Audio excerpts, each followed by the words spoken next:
I just try to record everything that doesn't make sense. This didn't make any sense here. Monday morning, just before 10, this video was recorded. Why is he shocking him like that? Tuesday, the person behind the camera handed the tape over to KC24 News.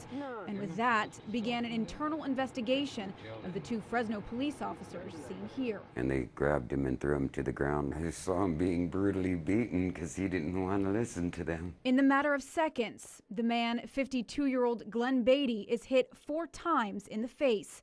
Even when Beatty appears to be partially restrained with one hand behind his back, the officer strikes him again. The video then shows what appears to be the last blow. This time, both of Beatty's hands are behind his back. I don't think anybody should be beat like that. They don't beat dogs and let you get away with it. KC24 News showed Police Chief Jerry Dyer the footage. I think the initial reaction of people that view this video will be one of disbelief. It will be one that in some cases may shock individuals, one that causes concern in terms of the level of force being used. Dyer says what is not on the tape could be most important, the 8 or so minutes before the recording began. The individual was stiff, there was alcohol around him. It was very apparent that he had been drinking excessively. And when the officers contacted the individual, there was resistance in terms of the line of questioning. The individual refused to answer certain questions. And at some point, there was an altercation that occurred between the suspect and the officers. At one point, one of the officers was punched by the suspect in the arm. The officer had his badge ripped off of his shirt. Dyer's account is directly taken from the police report.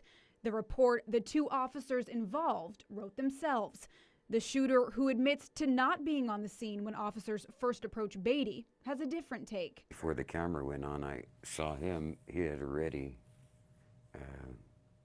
pulled his body away from the tree a little bit and started trying to keep them from grabbing his arms. And when they did get a hold of his arms, they spun him around and put him on the ground and started socking him. Even though an ambulance was called and used to take Beatty to the hospital, officers on scene did not gather any witness statements.